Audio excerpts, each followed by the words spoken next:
Assalamualaikum warahmatullahi wabarakatuh. Waalaikumsalam warahmatullahi wabarakatuh. Alhamdulillahirabbil alamin.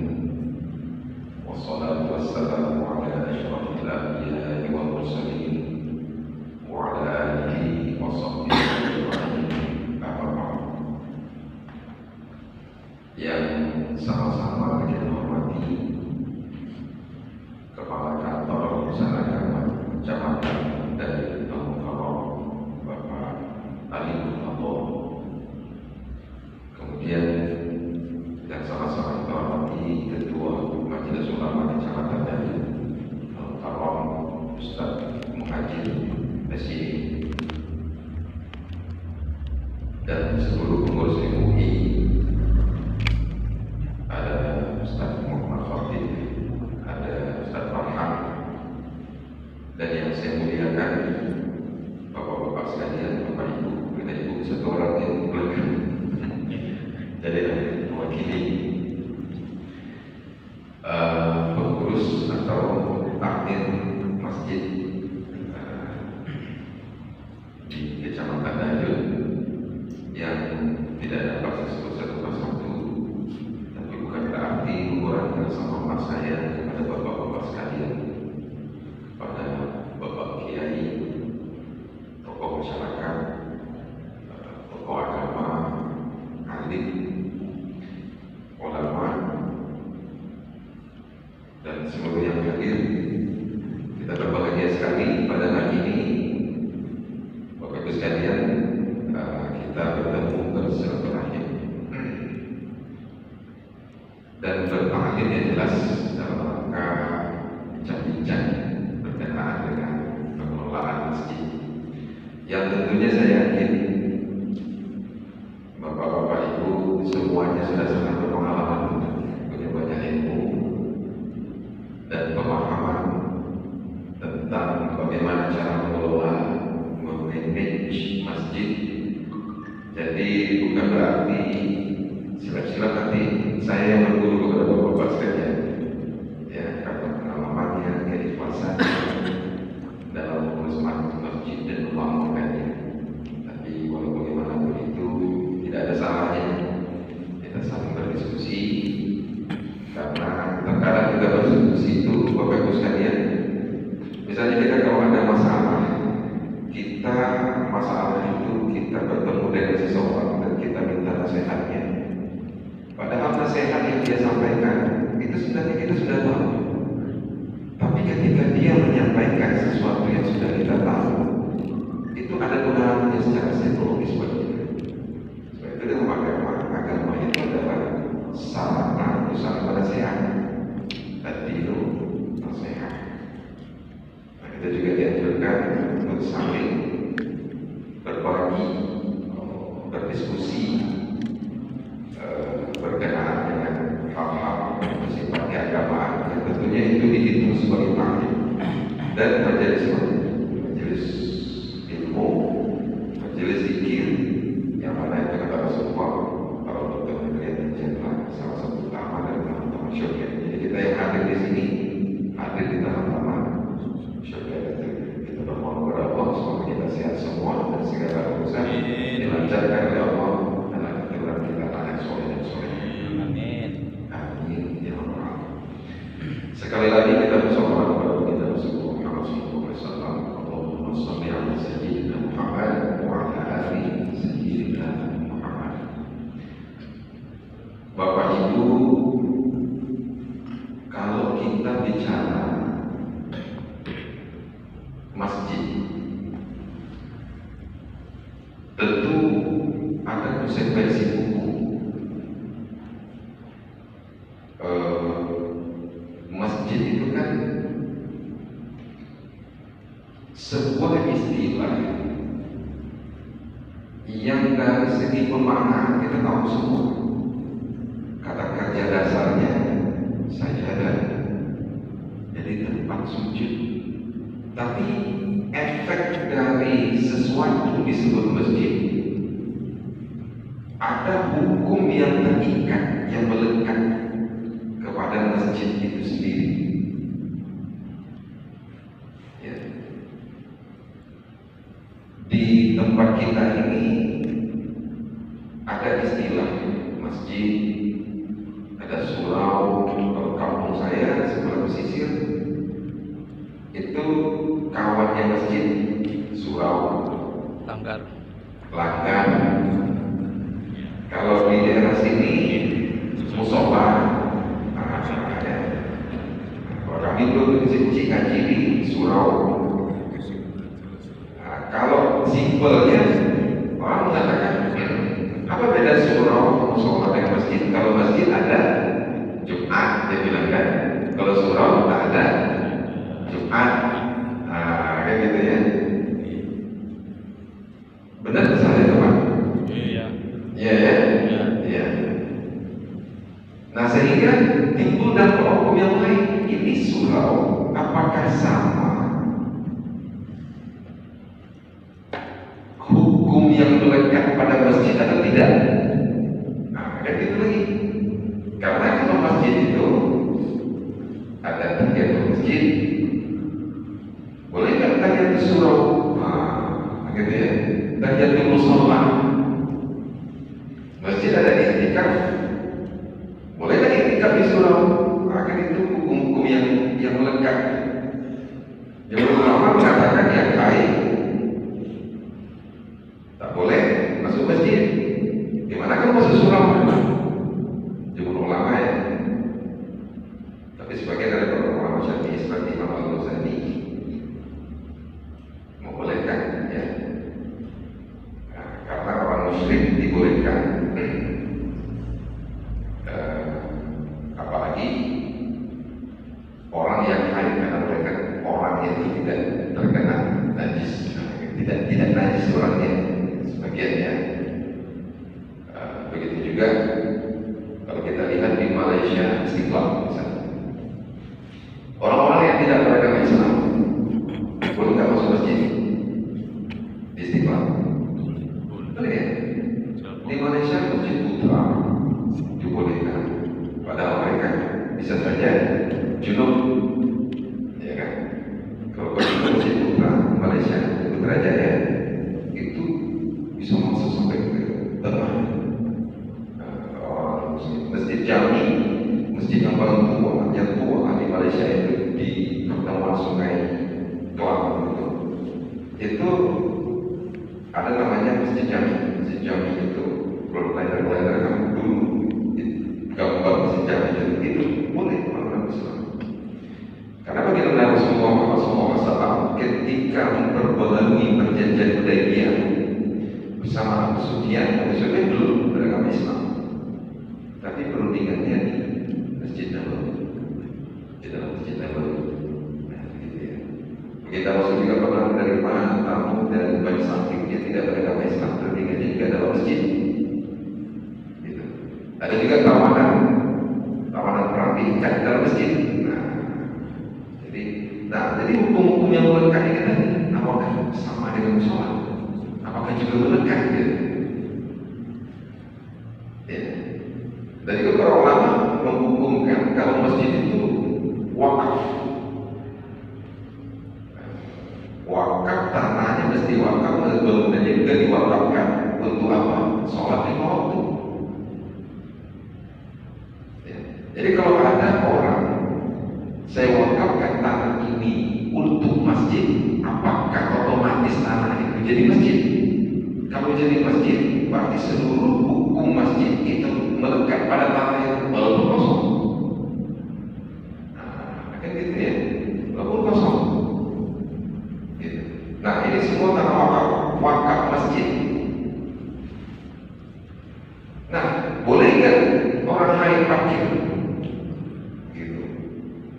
Orang junub.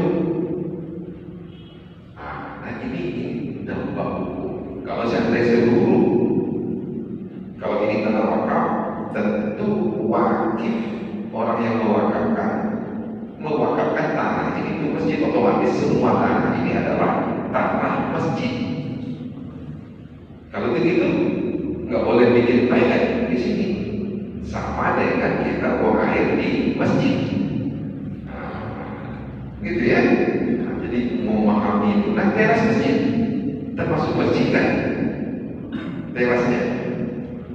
Artinya ada orang yang sholat tahiyatul masjid di teras, sah nggak? Atau itikaf dia? Atau ada orang lain yang numpang duduk di teras, boleh kan?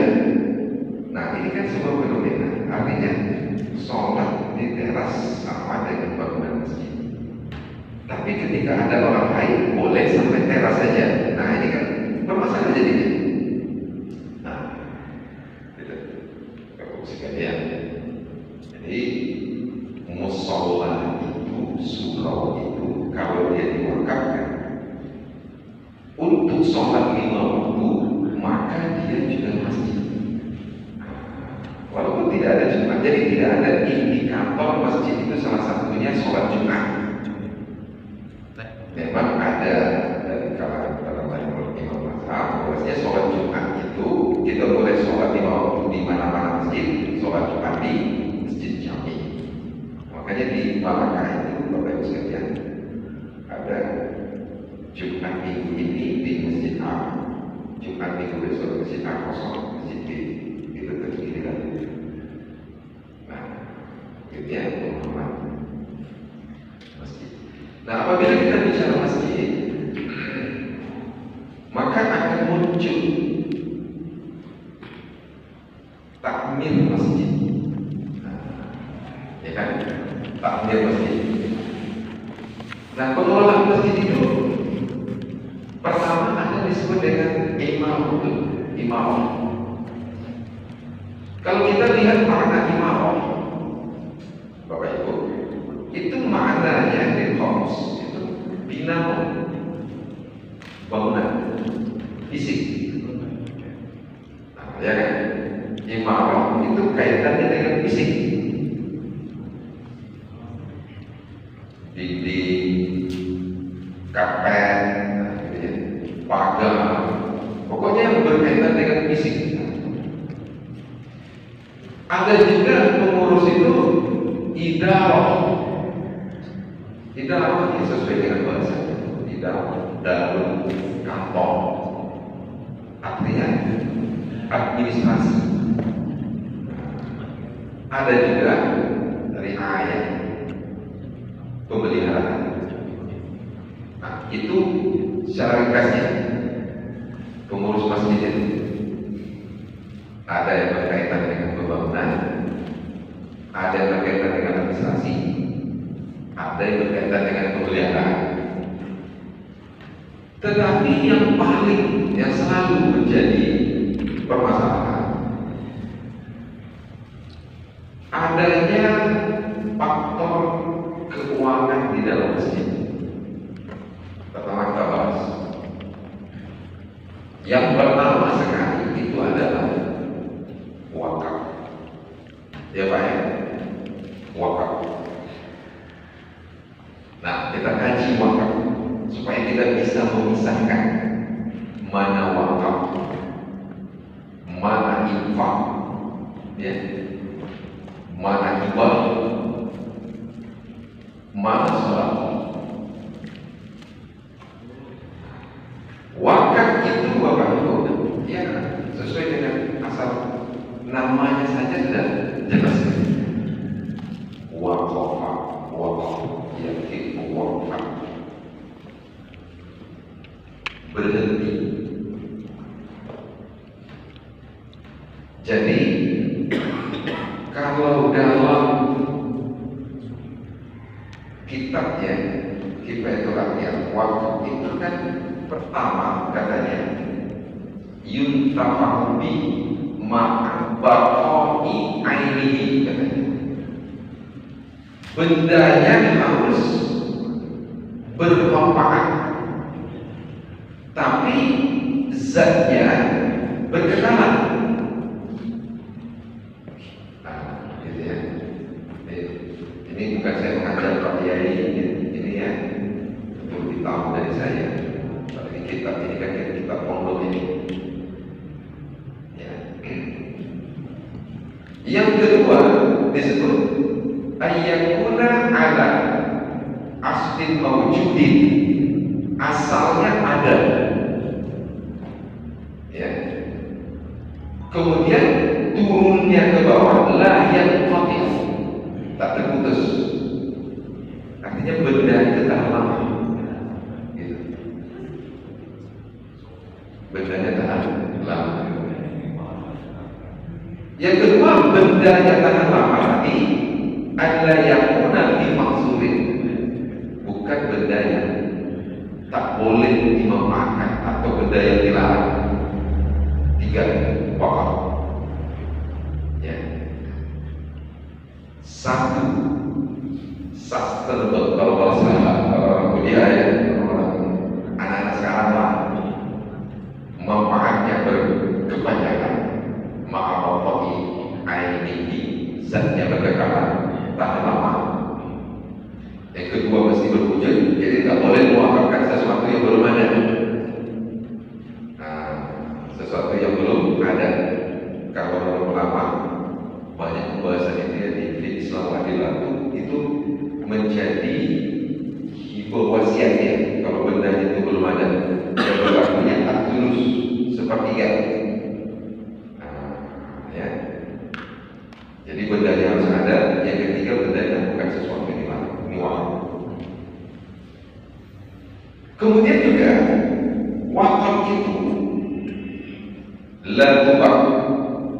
Kalau ada benda wakaf, la tubak, tak boleh jual beli. La tubak, tak boleh dihibahkan. La bos, tak boleh diwariskan. Sekarang ini masalah. Ada benda wakaf yang sudah lama tak bisa digunakan, jadi dibahas di dalam Islam Adilah itu, wah bahas baik, detail sekali dia bahas secara menolak perbandingan Pak Imam Mazhab itu bahasa bagaimana benda ini tidak lagi dimanfaatkan, boleh tidak dijual benda wakaf ini. Dulu pernah kejadian begitu sekalian. Kita di MUI waktu itu ada di satu tempat di Kecil ini ada masjid yang sudah dibangun megah, depannya ada masjid tua, masjid lama yang memang tak digunakan lagi, tapi sudah yang digunakan masjid yang baru ini. Tapi masyarakat tidak membolehkan merobohkan masjid yang lama, padahal di situ dapat digunakan untuk halaman dan parkir dengan alasan wakaf, nanti terputus wakafnya. Jadi kadang kita berpikir kayaknya yang menciptakan kita pelit amat, ya. Kalau tak ada, tak pernah dan tak berlaku lagi, terputus, ya kalian berhenti. Ya Allah itu maha pengasih, maha penyayang. Pernah juga kita berbuat dengan Ustaz Haji kemarin. Saya jadi khotib dan ketika saya injak mimbarnya lampu dan itu dari ditempel satu dua ditempel, saya injak lampu. Ketika selesai Jumatan saya tanya, itu mimbar lampu itu bahaya khotib? Saya bilang, jawab pengurusnya, tidak boleh diganti Ustaz, itu wakaf. Nah, ini berbahaya kalau bisa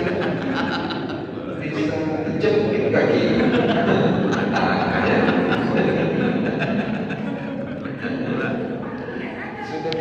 Sudah menimbulkan mudarat, ya kan? Kalau sedikit kan atau yuzan, gitu kan? Nah, gitu ya, atau yuzan. Kalau kita berbuat kezilan, kan? Nah, begitu saklatnya, ya, berkenaan juga benda wakaf. Nah, sekarang kita pisahkan. Setelah kita dapat ciri-ciri wakaf, maka di masjid itu kita pisahkan wakaf. Tapi menurut Imam Ahmad bin Hanbal, apabila harta benda wakaf itu sudah tidak mampu dimanfaatkan, maka dia boleh dijual. Seperti yang dilakukan oleh Umar bin Khattab di Kufah, memindahkan masjid di Kufah. Kalau yang masalah yang lain itu ada tahapannya. Pertama, dimanfaatkan oleh yang setara hukumnya. Artinya kalau masjid bisa dimanfaatkan oleh masjid lain dulu. Kalau memang tidak dipakai di sini, gitu ya. Terkadang ada satu masjid sekalian yang bekasnya banyak sekali karena dia tidak bisa menggunakannya. Ya, sebab semua sudah ditampung. Gitu. Nah, boleh nggak uang yang berlebih banyak itu digunakan oleh masjid lain yang dalam penghimpunan? Gitu ya. Jadi Bapak Ibu sekalian, itu wakaf di masjid. Saya cerita wakaf ini. Setengah jam ya. Oke. Lewat sedikit ya. Nah, wakaf itu Abu Syuja mengatakan di dalam kitab Abu Syuja disebut shadaqatun jariyah atau min shadaqatin jariyah, itu wakaf, sedekah yang mengalir pahalanya berterusan, itu wakaf. Sebab itu Umar bin Khattab ketika menaklukkan Khaybar, memang Khaybar ini ditaklukkan ke Panglima Ali bin Abi Thalib setelah Umar tidak berhasil, Abu Bakar tidak berhasil. Di sekitar 600 ulama masih Khaybar itu lebih kurang, mungkin ya, lebih kurang 150 km dari Madinah. Ketika beliau mendapatkan pembagian ghanimah, jadi kalau perang sudah perang, ya Bapak Ibu kan ada rampasan dengan peperangan itu ghanimah. Tapi kalau kata rampasan tidak dengan peperangan itu faidah. Nah, Umar mendapatkan pembagian kurma, makanya ditanya kepada Rasulullah, ya Rasulullah, saya pernah mendapatkan rampasan sehebat ini, sebaiknya saya apakan harta saya ini?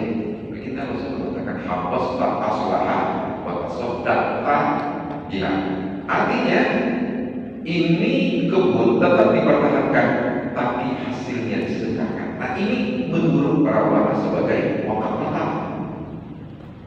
Tapi ada juga ulama yang menyebut wakaf pertama itu tanah yang dibeli oleh Rasulullah kepada dua orang anak yatim, tak salah dari Bani Nadir, tak salah namanya Sa'ad dan Suhaib bin Amr, yang sekarang dijadikan bangunan Masjid Nabawi. Nah, itu wakaf yang pertama. Bagus sekali. Nah, intinya wakaf itu tidak boleh dibagi, tidak boleh diwariskan, tidak boleh dihibahkan. Intinya, tapi dan dengan catatan wakaf itu seperti dalam itu tadi. Maka bapak ini zatnya pertama, kemudian ada barangnya ala asli mawjudin, kemudian barangnya itu adalah yang guna dimaksurin, bukan benda yang lain. Nah, ini. Tetapi apabila tidak bisa dipergunakan, dapat kita gunakan pendapat daripada dia bazir segala macam. Terkadang kan orang kan harta benda wakaf ini apabila tidak digunakan, masyarakat kan enak-enak aja kan ngambil, ini kan wakaf nih, kan tak dipakai lagi, seng masjid segala macam. Bapak Ibu, besok di akhirat cari balik, antar balik barang-barang. Jadi bukan sembarangan ngambil barang-barang wakaf itu. Dulu saya waktu kecil, tapi saya tidak tahu ada tanaman yang tumbuh di atas tanah wakaf, jambu, muawar. Ini kan tanah wakaf.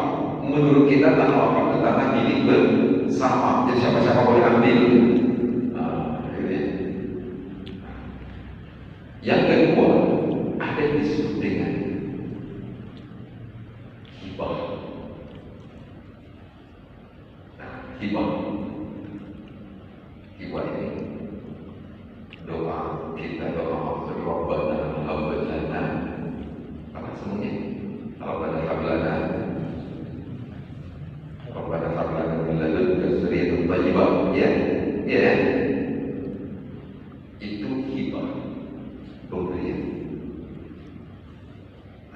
hibah ini beda dengan waktu.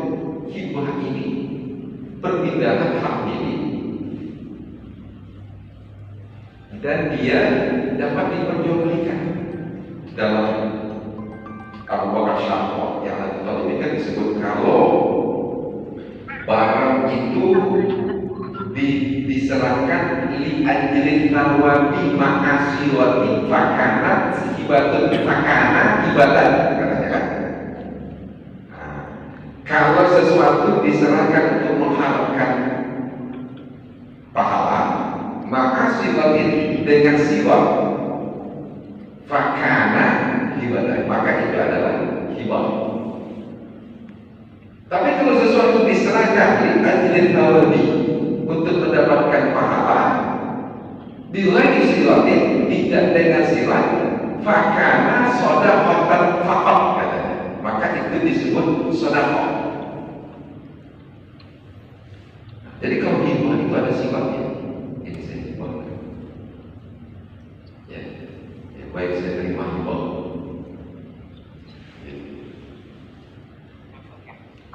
Orang yang menghibahkan tak boleh ditarik lagi, kecuali hibah orang tua pada anak, itu dibolehkan.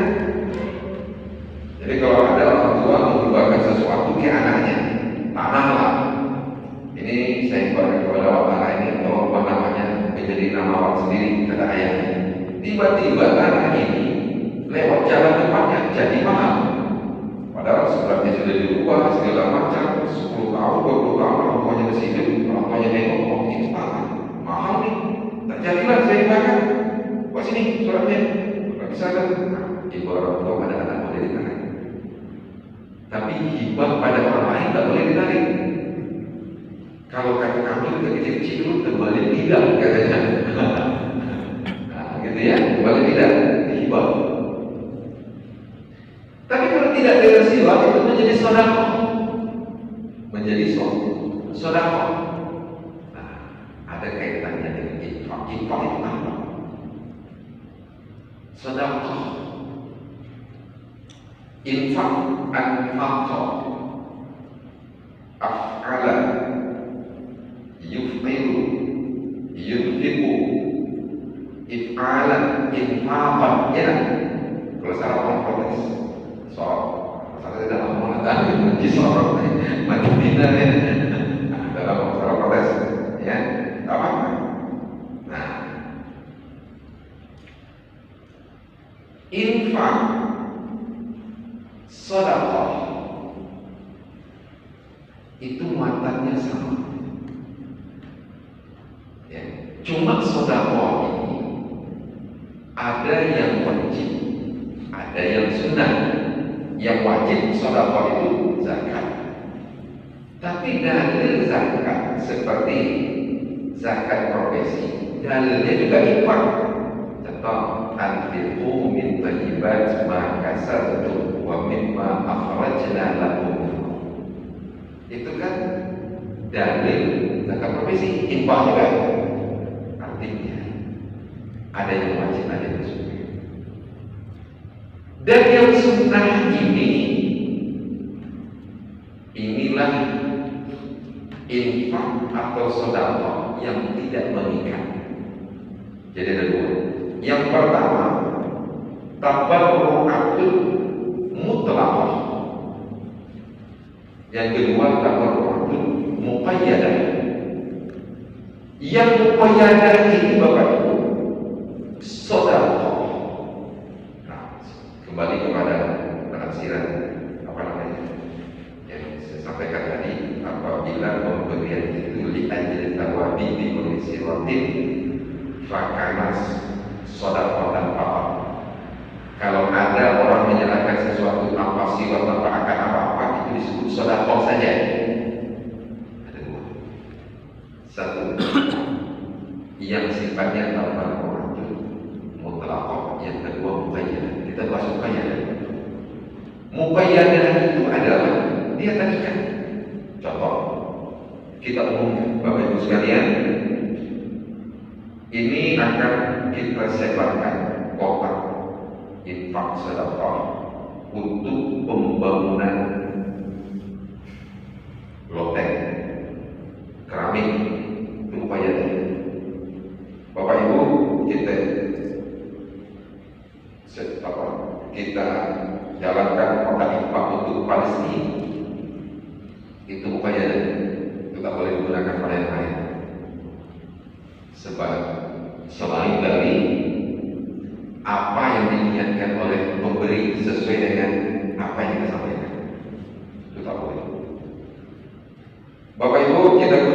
beli karpet.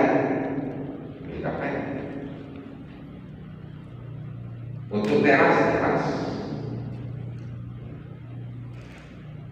Ada yang dapat mengatur mutlakah. Infak. Kirim sedekah masuk ke dalam. Nah, coba kita lihat dalam kitab Hasyiatul Qalyubi. Saya paham. Saya telah memahami maaf. Carilah sendiri nanti. Tak ingat kan? Buyatul Mustasyirin, ya. Itu untuk dapat mengatur mutlaqah tadi dibolehkan digunakan, disebutkan ujratul bil qayyim. Dulu waktu saya tugas pengarahnya ada namanya Pak Qayyim. Jadi Pak RT, Pak RW, Pak Kepala Dusun, ada lagi qayyim. Kalau dia ada, tak ada ya. Nah, biasa di Jawa itu mungkin ya ada istilah qayyim. Dia yang mengurus urusan masyarakat. Qayyim ini termasuk pengurus masjid. Dan muazzin, orang yang azan, imam. Ada kalau orang yang mutlak. Bahkan yang menariknya, kita itu disebut yang biasa disukai oleh jamaah di qahwatin, kopi. Dibolehkan. Nah, dibolehkan yang disukai oleh jamaah.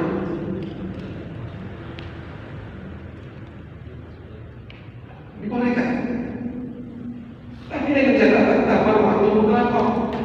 Sedekah yang tidak mengikat. Nah, kembali kepada definisi tadi. Bighairi shadaqatin, bighairi silatin, bahkan sedekah.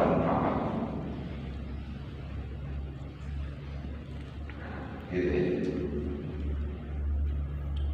Artinya untuk, tapi dengan catatan normal, tidak berlebihan, tidak macam-macam, dibolehkan. Tapi bukan muqayyadah. Tapi kalau misalnya kita buat orang infak untuk pembangunan masjid, apalagi diumumkan kita bahwa itu akan membuat teras, tapi kalau tak berwaktu mutlaqah, dia berinfak bighairi silatin, fakana ibadah Allah dan fakana sedekah Allah, maka boleh digunakan lebih luas. Tapi yang ada kaitannya dengan masjid, pelatihan imam, meningkatkan kompetensi manajerial segala macam. Memang kalau pengurusnya aktif, boleh dikasih dari situ satu kali, bisa jadi THR atau apa, itu kata Pak Ketua yang begini. Pengurus, ulama urus ini. Tapi tak dapat apa.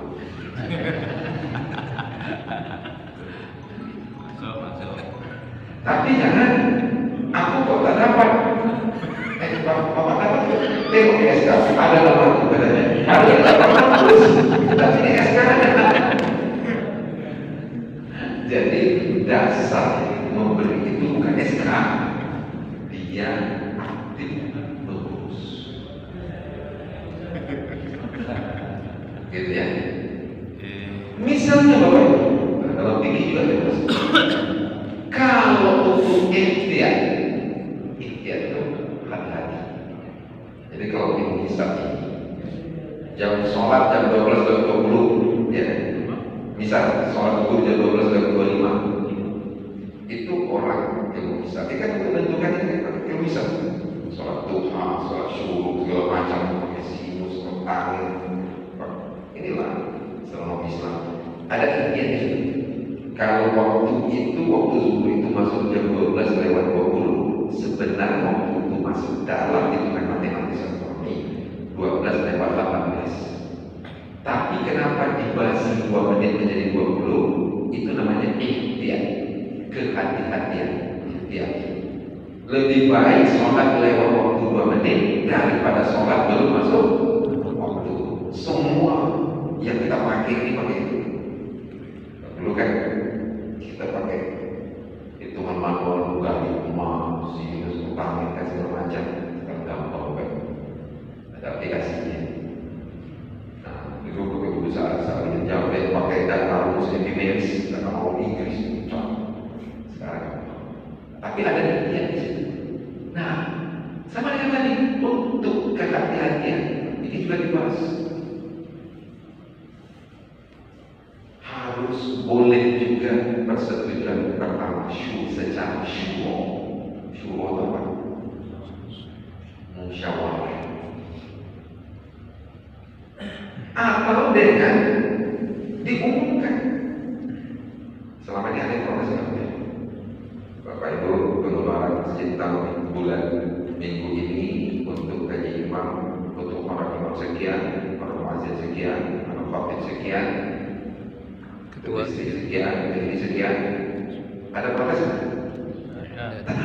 Itu atau minggu sudah kepada wakil. Nah, bukan wakil, pada orang yang bersedekah itu kita sudah sampai. Tapi satu enggak? Untuk ketua pengurusnya. Jadi keperluan ada dua. Yang pertama imamatul itu berkaitan dengan bangunan fisik seperti yang saya sampaikan tadi. Yang kedua masoleh. Masoleh inilah dapat digunakan untuk hal lainnya yang tidak mesti berkaitan dengan bangunan, tapi memiliki kaitan dengan masjid. Ya Pak? Cukup ya? Kita diskusi ya? Nah, demikian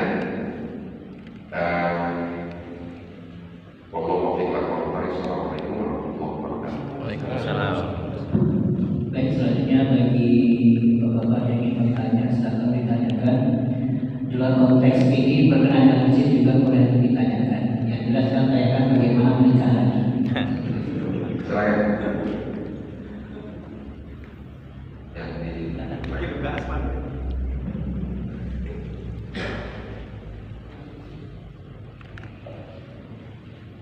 Bismillahirrahmanirrahim.